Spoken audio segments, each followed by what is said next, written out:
Oración de San Francisco de Asís. Oh alto y glorioso Dios, ilumina las tinieblas de mi corazón.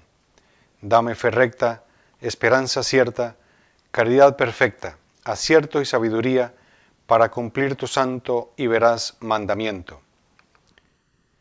Bienvenidos a este canal Huellas de Fe para la nueva evangelización. Nosotros somos una confraternidad de misioneros laicos servidores de la nueva evangelización. Están con nosotros Graciela Corona y Cristian Molina. Ellos son misioneros laicos de este programa de la nueva evangelización. Yo soy el Padre Gabriel Vargas, director de este ministerio. Nuestro carisma es la nueva evangelización en nuestro mundo moderno.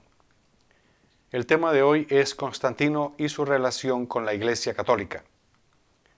La Iglesia que Cristo fundó tiene muchos enemigos, siendo Satanás el principal entre ellos, y ellos utilizan toda clase de estratagemas, artimañas y mentiras en su esfuerzo para atacar la Iglesia de Cristo. Estos enemigos afirman que nuestro Señor Jesucristo no fundó ninguna iglesia, y que el emperador Constantino fue quien fundó la Iglesia Católica en el año 313. Vamos a demostrar que esa es una falaz mentira, construida con artimañas diabólicas por parte de los enemigos de la Iglesia que Cristo fundó. El nombre Constantino no está en la Biblia. Entonces, para su investigación, tenemos que recurrir a la historia.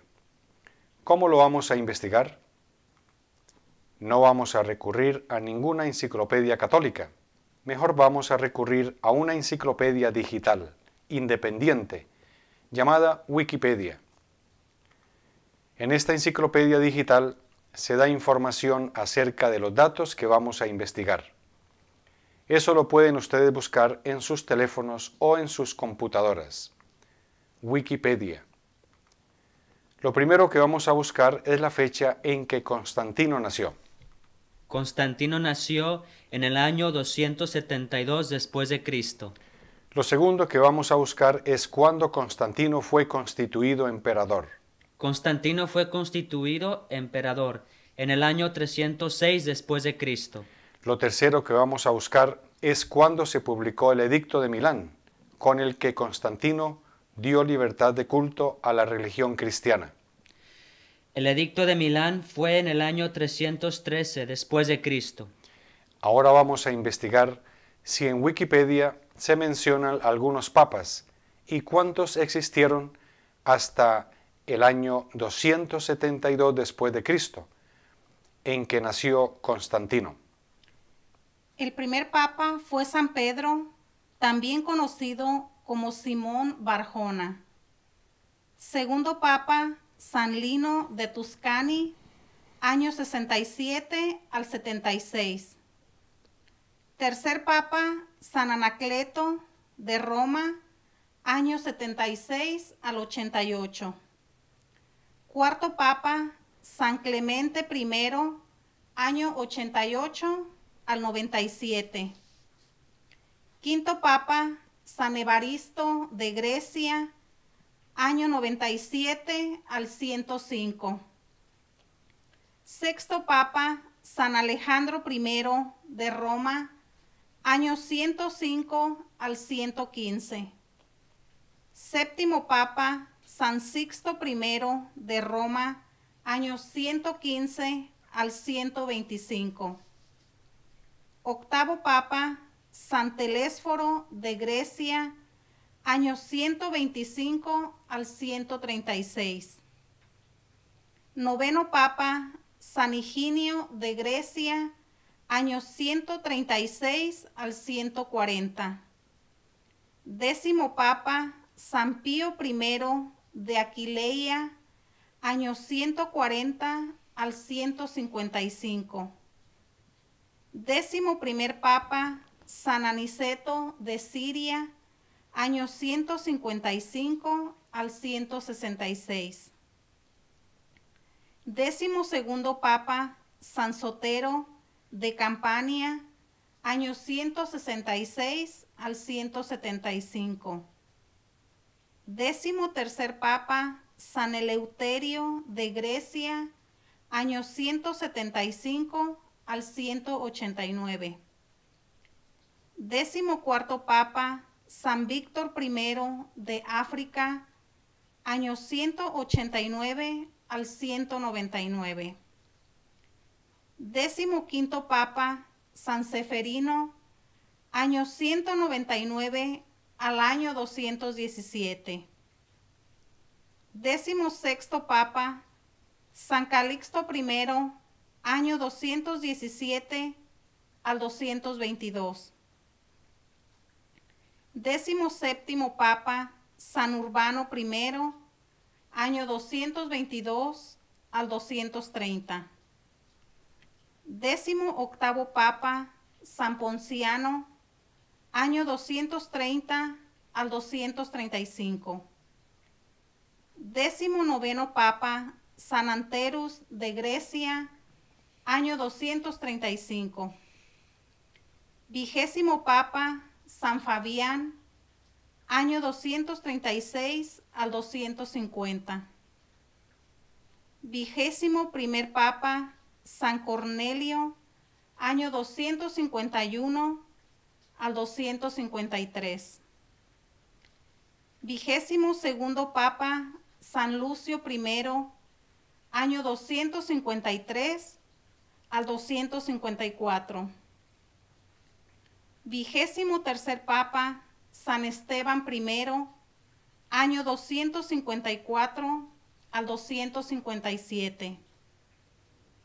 24º Papa, San Sixto II de Grecia, año 257 al 258. 25º Papa, San Dionisio, año 259 al 268. 26º Papa, San Félix I, año 269 al 274. Entonces, cuando Constantino nació en el año 272 después de Cristo, ya la Iglesia Católica había tenido 26 papas o sucesores de San Pedro. Luego investiguemos cuántos papas existieron en la Iglesia hasta que Constantino fue proclamado emperador en el año 306 después de Cristo. 27º Papa, San Eutiquiano, año 275 al 283. 28º Papa, San Cayo de Dalmacia, año 283 al 296. 29º Papa, San Marcelino, año 296 al 304. 30º Papa, San Marcelo I, año 308 al 309. Para la época que Constantino fue hecho emperador en el año 306 después de Cristo, la Iglesia Católica ya había tenido 30 papas o sucesores de San Pedro. Ahora veamos cuántos papas tuvo la Iglesia Católica al tiempo que fue publicado el Edicto de Milán, con el que Constantino dio libertad de culto a la religión cristiana en el año 313 después de Cristo. 31º Papa, San Eusebio de Grecia, año 309. 32º Papa, San Melquiades o Miltiades de África, año 311 al 314. Para la época en que se proclamó el Edicto de Milán, con el que Constantino dio libertad de culto a la Iglesia de Cristo, ya había tenido 32 papas o sucesores de San Pedro. Entonces fíjense, para la época en que se proclamó el Edicto de Milán, con el que Constantino dio libertad de culto, la Iglesia de Cristo ya había tenido 32 papas o sucesores de San Pedro. Otro dato importante es saber que el obispo San Ignacio de Antioquía, que nació en el año 35 después de Cristo y murió en el año 108 después de Cristo, que fue quien popularizó en su carta a los de Esmirna, en el numeral 8, el carácter católico que nuestro Señor Jesucristo le dio a su iglesia. Él, ese obispo, Ignacio de Antioquía, murió 162 años antes que Constantino naciera. Afirmar que Constantino fundó la Iglesia Católica es un engaño muy grande y una falaz mentira de parte del diablo y sus ángeles. Nuestro Señor Jesucristo profetizó que a su iglesia el demonio la perseguiría y por consiguiente sufriría muchas afrentas, traiciones y ataques, como nos dice en Mateo capítulo 16, versículo 18. Y las puertas del Hades no prevalecerán contra ella.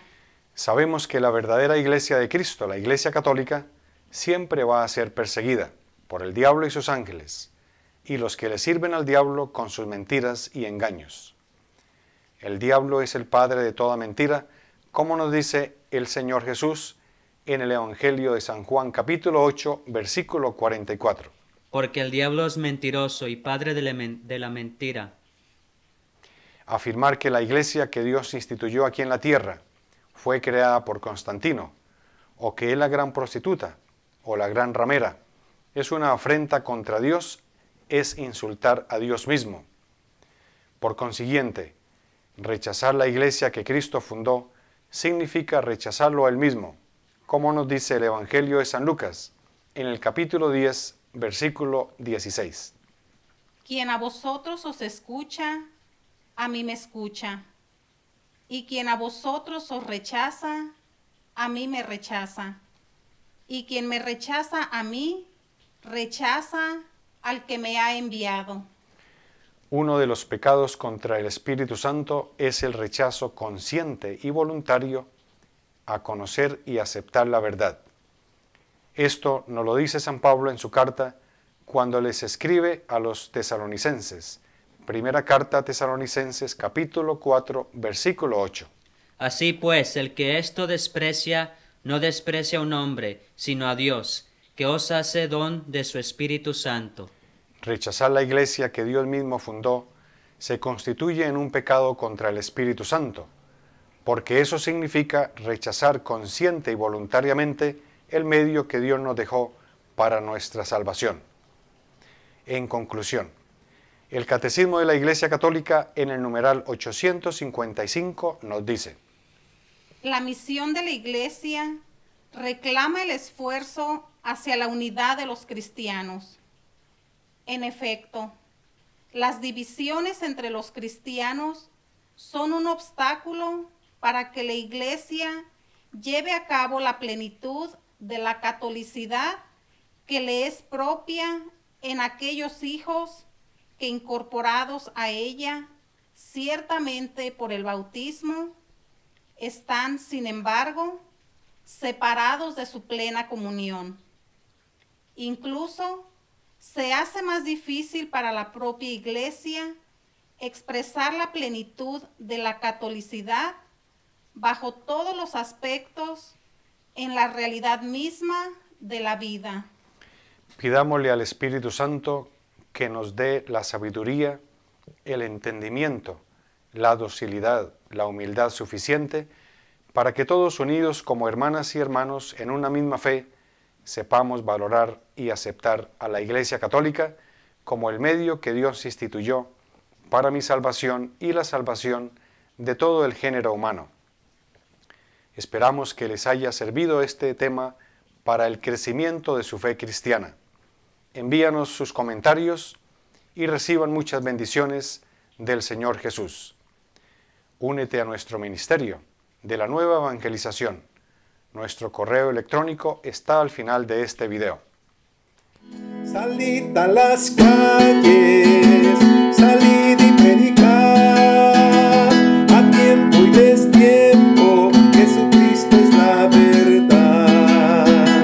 La Iglesia me envía a evangelizar, Jesús y María siempre me acompañarán. Oración por la nueva evangelización. Señor Padre misericordioso, envíanos tu Espíritu Santo para que llene nuestros corazones con tu amor. Danos el valor y la sabiduría para proclamar a todos el mensaje de tu Evangelio. Guíanos en tu camino para que continuemos el trabajo de tu Hijo Jesucristo. Que tu gracia toque nuestros corazones para que el amor que compartimos en Cristo transforme nuestro mundo hoy mismo y que nuestro ejemplo de palabra y de obra nos ayude a traer más almas a Cristo. Todo esto te lo pedimos por el mismo Jesucristo nuestro Señor, que contigo vive y reina en unidad con el Espíritu Santo, un solo Dios por los siglos de los siglos. Amén.